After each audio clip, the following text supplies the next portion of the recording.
Your sensors are correct. Do not adjust your heading. You've discovered the Omega Particle. Streaming to the Alpha Quadrant and beyond. Here's your host, the Anchorman of the Federation, the Doctor of Dilithium. This is Jonathan Wiegand.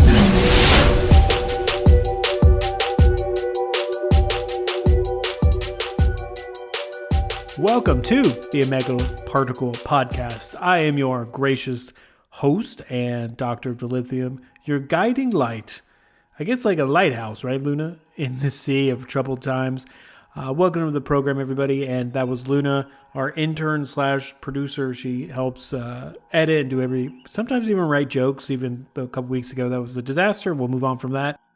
So today we finally get to review Picard Season 3, Episode 5, Imposters. And I gotta admit, I actually watched this fresh off the press at 3 a.m. Thursday morning.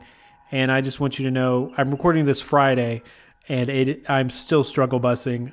I'm in my early 30s, so I'm not used to staying up that late. But, oh boy, I'm still feeling it, and getting up for work at 7:30 on Thursday, and even today was rough. So if you guys continually do that, hats off to you, because that is a rough way to watch new Picard. However, also, have you guys heard about the drama that is coming about the F-bomb that Picard dropped? I mean, to me, really, and this was in last week's episode 4, it just really wasn't that kind of a big deal to me. I mean, yeah, it kind of felt forced in the moment, and he was even like a side note. I was like, oh, okay, he just dropped an F-bomb, but I mean, besides that, who cares? And I know a lot of people are saying, oh, this is the new Trek. They're trying to like demoralize, Picard or whatever. And I'm just thinking, first off, I'm probably not going to show my son Picard for some time. I mean, he's only 3, so it might be a decade or so before he can watch Picard. But I mean, remember like the very first or second episode of Next Generation that Lieutenant Yar had sex with a robot, and we just kind of forgot and glossed over that. It's always been present in Trek, so it's just not normal like syndicated TV. So I think that's why people are a little upset, which I really don't understand. And so far, like I've heard from some of you about Picard so far this season, and I just have to say, sometimes you can't make everybody happy. I think if you love the Next Generation, that you should be swimming in gleeful nerdom in season 3 of Picard. Now, the first 2 seasons, definitely not up to par, weren't very good, just in my honest, humble opinion. But season 3, I mean, if you love TNG, you should, I feel like you should love this show, especially after episode 5 today. Good gosh, with the return of Ro Laren. I mean, man. Before we get into it, just let me plug our social medias. We're on Twitter, Facebook, Instagram. We're on it all, and I appreciate talking with you guys. Appreciate hearing your opinions, whether I disagree with them or not. They're really great, and it's one of the things I love about podcasting. So let's wait no further ado. Luna, let's roll.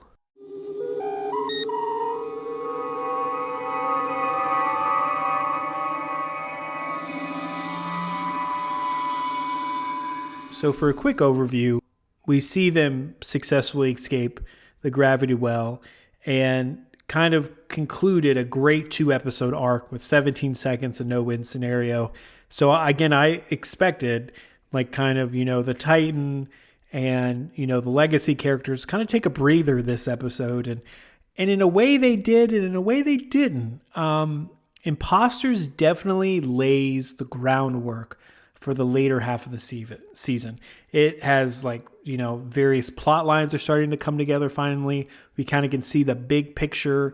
What's Frontier Day going to have to do with everything? Is that going to be the big climax at the end of the season?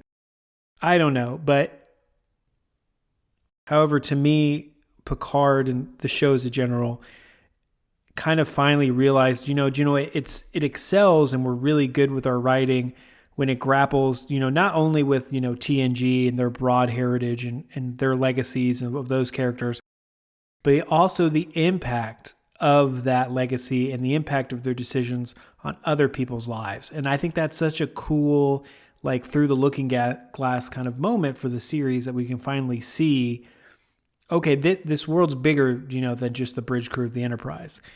I think this episode remains one of the more emotionally captivating episodes of the season. And I mean, they are just consistently turning out bangers, for lack of a better term. The fact that this episode was mainly focused on changeling like physiology, that it was still had such emotional impact moments, to me is really outstanding in the writing and really outstanding in the groundwork they laid for the rest of the season. Now, if they can land that plane, that's a whole nother topic, which we're definitely going to get into later. To me, and I've heard this from somebody, and I really think this is true, talking to one of my friends, is that, this specific like 5-episode run is some of the best Star Trek that we've seen in a really long time. And I mean, some would even say it's the best that we've seen in the history of the franchise, because quite literally it gets better with every episode. And each episode, there are some flaws. We're rating these episodes, like the first one was very poor and it's gotten better as it's gone on, but it's still increasing every episode. Now, I don't know. I mean, that's a big ask to say it's some of the best Star Trek ever, but definitely some of the best Star Trek in the last, 10 years. Easy. Those Kelvin timeline movies, meh, whatever. Not a big fan. And then, first 2 seasons of Picard, and there's been bright points in New Trek, but to me, this is some of the best. And if you agree, disagree, let me know. I'm happy to see, but we could all come crashing down next week. Next episode, next Thursday, it could all come crashing down and it turns into disaster and they built up the plot too big and they can't figure out a right way to land the plane, so to speak. So we'll see. But let's move on to probably part of the show so far, and part of this episode was it's not Lieutenant Rowe, it's Commander Rowe now. So I kept thinking of the Weezer song, like Say It Ain't So, but it's now Say It Ain't So, Rowe, because I wanted to actually make that the episode title. Do you know that, Luna? But I couldn't because it's a major spoiler, because if you're just scrolling and you see Rowe, you're like, has Rowe Laren come back? So I couldn't put that, but it definitely reminded me of that Weezer song. So we have this unexpected return. I mean, I, for one, would not have drawn that name out of a hat for what would happen this season. And so we see Bajoran Commander Rowe Laren come back, and really is what made this episode really successful. And we finally found out what happened to Rowe. She went with the Maquis the episode right before the finale of TNG, and that was it. We haven't really heard anything from her. And if you didn't know, and if you're a longtime listener to the podcast, you probably heard me mention before how Michelle Forbes was originally going to be in the role of Kira Nerys in DS9, but Forbes actually turned that down. I guess, is this right, Luna? Just to kind of get away from acting in general. So she turned down, they kind of wrote her into DS9 as Kira Nerys and didn't work out. But then we get the awesome Nana Vister and the awesome role of Kira Nerys, so it definitely worked out for DS9 fans. Now, just a real recap on Rowe Laren. I mean, she definitely has a complicated past with the Enterprise bridge crew, with Picard, Riker, and Starfleet. Just again, episode 24 of season 7, Preemptive Strike, is the one right before All Good Things, the TNG finale. She defected and joined the Maquis, and Picard kind of took it super personal. He viewed it as a personal betrayal, and we just see her leave Next Generation. She's not involved in any more of the movies, anything. So from that episode, Preemptive Strike, to this one, we really heard nothing about her. So, and now flash forward to Picard, we see Rose come back to Starfleet. She served her time in prison after being court-martial, and then is now an official investigator, tasked with, leading in the inquiry into the potential treason committed by Riker and Picard on the Titan. However, we discovered that at the end of the episode, brilliantly, with that spycraft Bajoran earpiece, that, she's actually been investigating the changeling problem all along.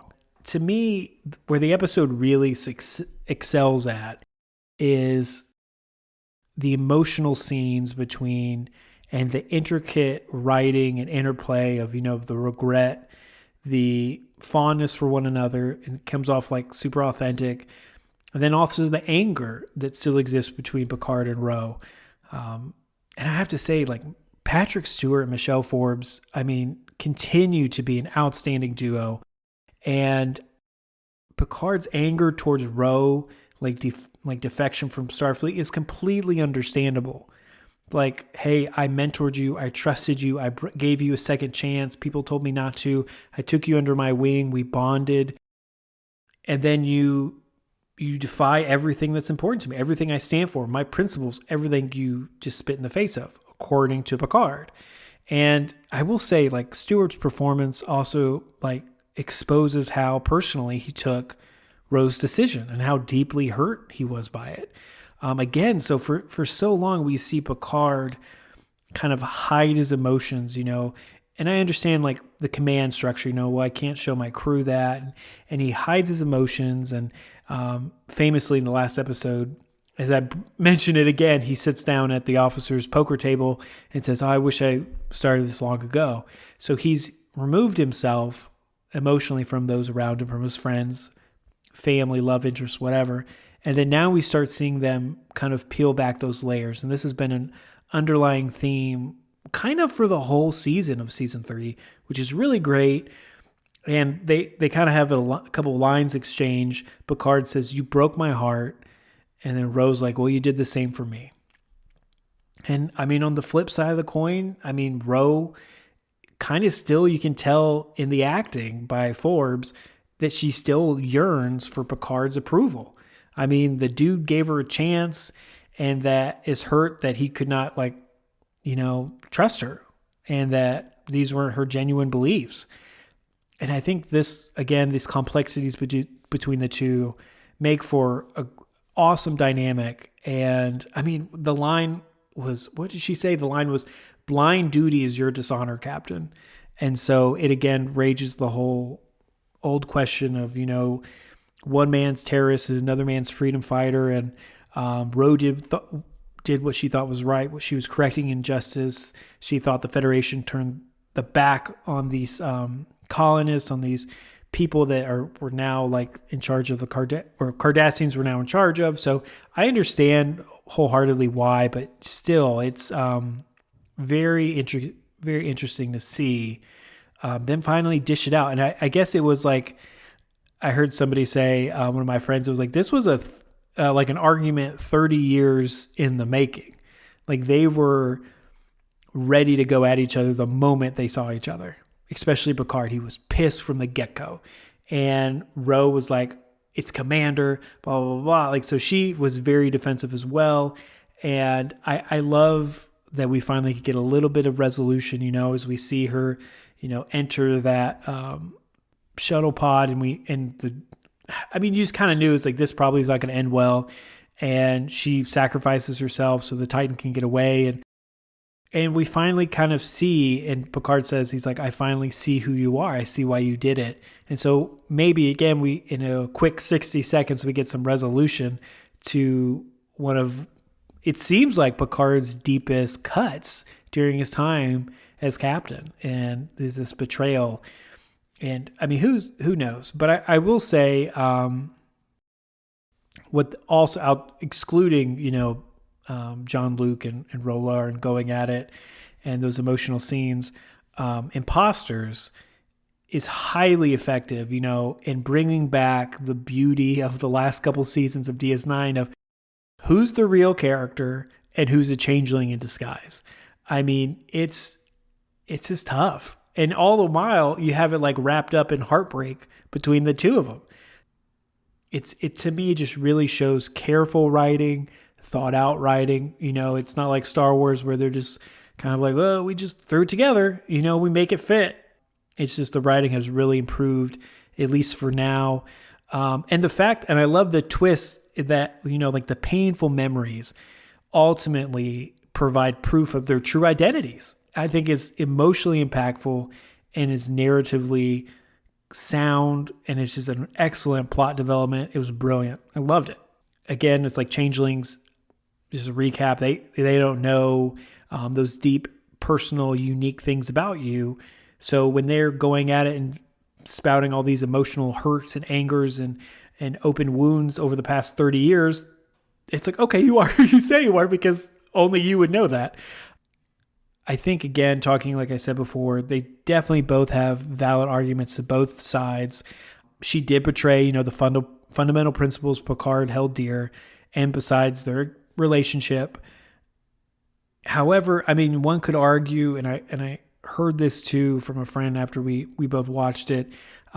He kind of says, Picard only believed in her when it was most convenient for him to do so. And that he kind of confuses, morality and duty as the same thing. And as we see with Rolarian, it's not. It's a gray area. She was fighting for these kind of people that were taken advantage of and forgotten about in a way. So I think what she did was noble. On the flip side, so we have this beautiful, narratively sound, awesome writing with Rolarian and Riker and Picard on the Titan. And on the other side, we have Raffi and Worf, and it's just more pacing issues, kind of like a fat kid trying to run a mile. A lot of pacing issues with this. Didn't really seem to get its footing. And it kind of took me out of the episode, if that makes any sense. It took me out of the Star Trek bubble whenever it cut to these guys. Now, I will say that Raffi and Worf, excellent, performances. I thought the acting was great. I just felt like it kind of shifted focus away from this high, tension situation building on the Titan. It just didn't keep up with the momentum of the show. I will say this. I love seeing Worf, proclaim it's a good day to die, and he's slinging and cutting all these people up. And I love seeing that. I mean, it didn't add a lot to the overall story.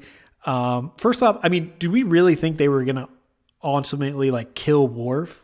Is that really going to be the end of, Michael Dorn, Worf? The dude's been in, I think, 277 episodes of Star Trek. That's going to be the end? No. I didn't believe that for a second. And it's okay. It's okay. However, we can finally see that these two major narrative threads, that Rolarian has been in charge of the intelligence officer Worf's been talking to, and then go down the domino to Raffi. So we see these two massive narrative threads finally intersect, and that probably next week we're going to get that reunion of Worf finally, with Picard and Riker and Crusher. So I don't know if you know this, but the guy that plays Kryn, the criminal Vulcan, again, this is something I've read too over the past couple episodes, is that there have been multiple 12 Monkey actors and actresses and references throughout the show. And again, this is another one. So apparently Avocito, is that his name? Last name? Avocito is kind of this genre actor for sci-fi, and he plays, that warlord Vulcan. It was kind of like a logical way to think about the world of crime. What's the line, Luna? There could be no utopia without crime. Ergo, an organized criminal enterprise is logical. I mean, I think it's kind of special in the world building of Vulcans in a way. Okay, so Vulcans could theoretically, logically be talked into anything, it seems like. There is one line, though, that he says that kind of summarized the entire season for me. And and he says, in my world, loyalty is what passes for family. So that's kind of what it's been like, these legacy characters and the crew of the Titan finally have loyalty what passes for family. They're each other's family. I liked it. And so we're going to see eventually probably something to do with Daystrom in the next couple of weeks. Those episodes breaking in. Maybe that's where we get into lore.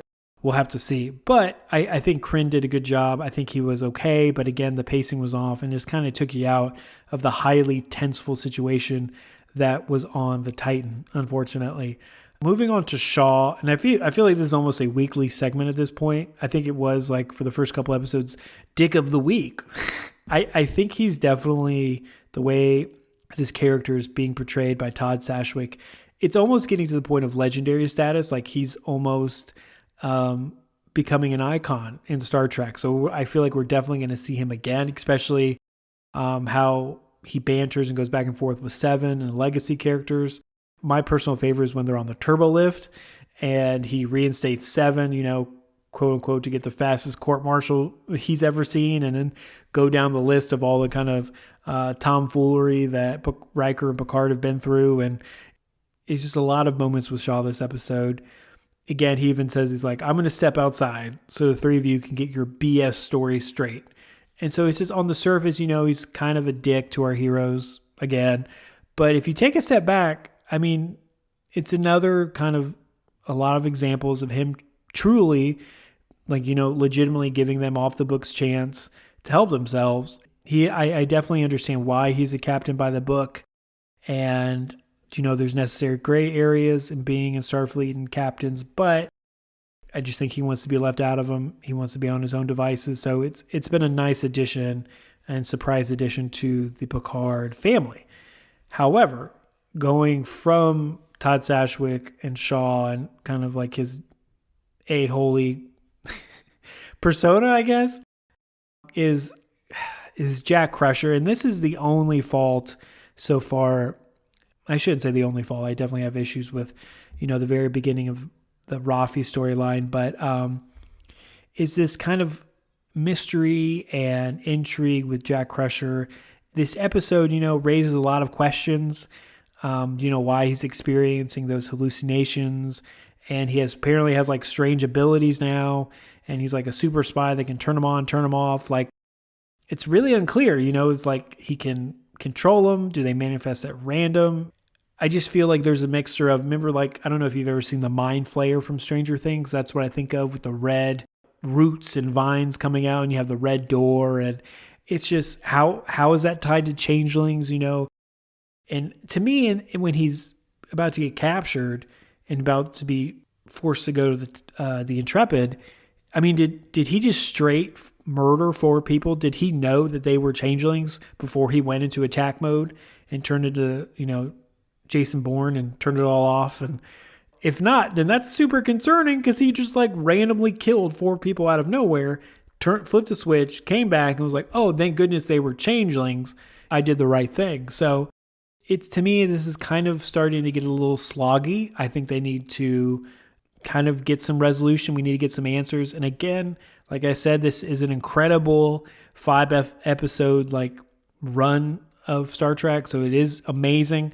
But again, we're reviewing and I'm just going through the content. And this is the part I don't like. It's kind of like you have a really nice meal, like you have a steak and you have potatoes, which are amazing.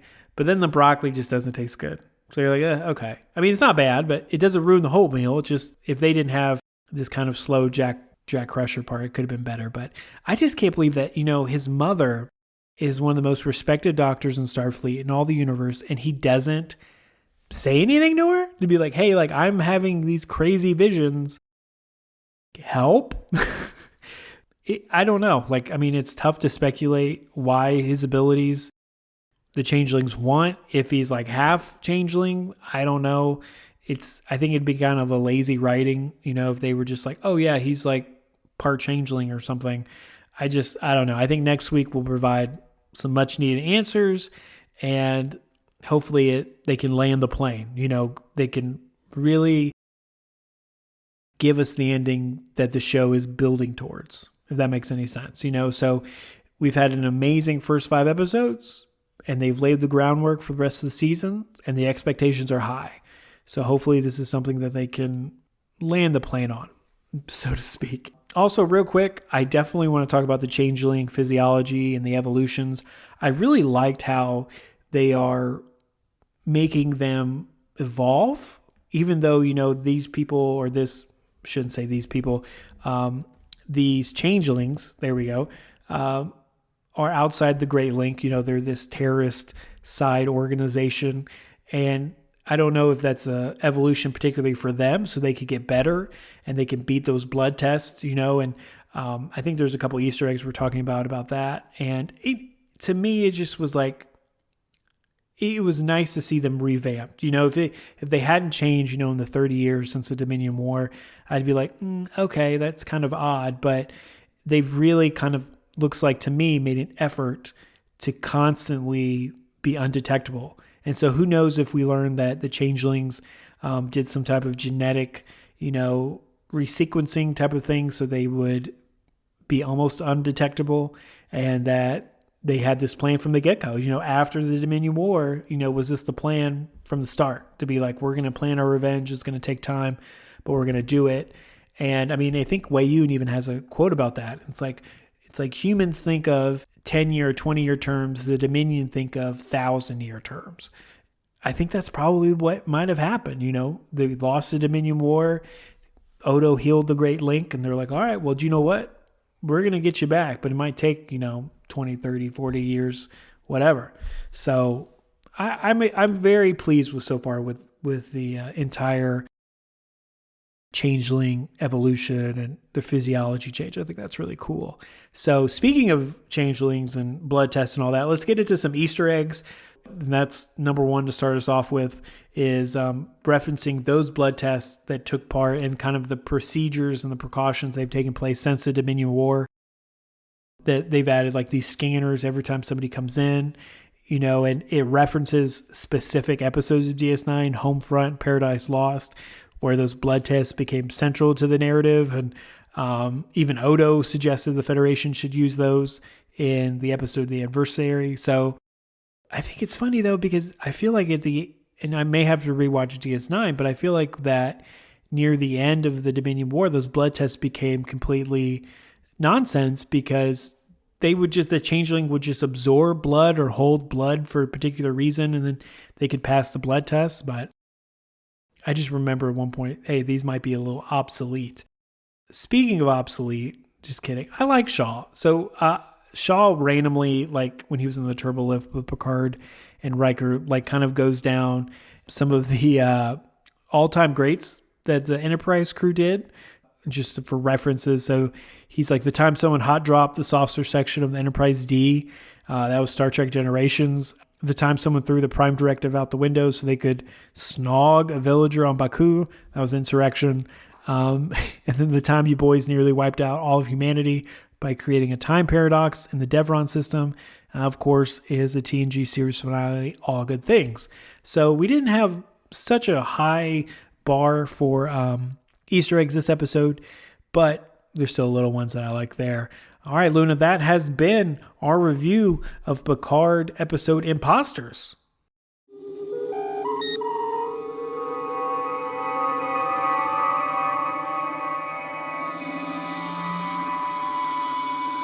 Thank you so much for listening, guys, and it's been a pleasure kind of reviewing these first 5 episodes of Picard Season 3 with you. And again, if you disagree with me, you don't like it, please reach out to social media. Please reach out to our number. It's on there. You can text, you can leave voicemails. I love hearing from you guys. All the different opinions. Some I'm just really off the wall, and I'm like, what is this guy talking about? And like one guy was like, it's not even Picard. It's a robot, so it doesn't even count. This shouldn't even be Star Trek. I'm like, okay, like technically you're not wrong, but don't ruin it for everybody. Still, I love to hear from you guys, and it's great. And then if you're looking for some good reviews, please check out www.jasontalksmovies.wordpress.com. He's going through The Mandalorian right now, season 3 of that. And as I watched The Mandalorian, I was like, man, I'm so glad we're in the hands of Star Trek, because it just seems to me when you compare the two franchises of Star Wars and Star Trek, we're just putting out some bangers compared to Star Wars. Like, we know what we're doing. We're rocking it. And I think the franchise is in a lot better shape than Star Wars. Just saying. Please remember, take care of yourselves out there, guys. It's starting to get warmer finally. We can go out and take those mental health walks everyone says we should, because they definitely do work. So I suggest that. And always remember, second star to the right, straight on till morning.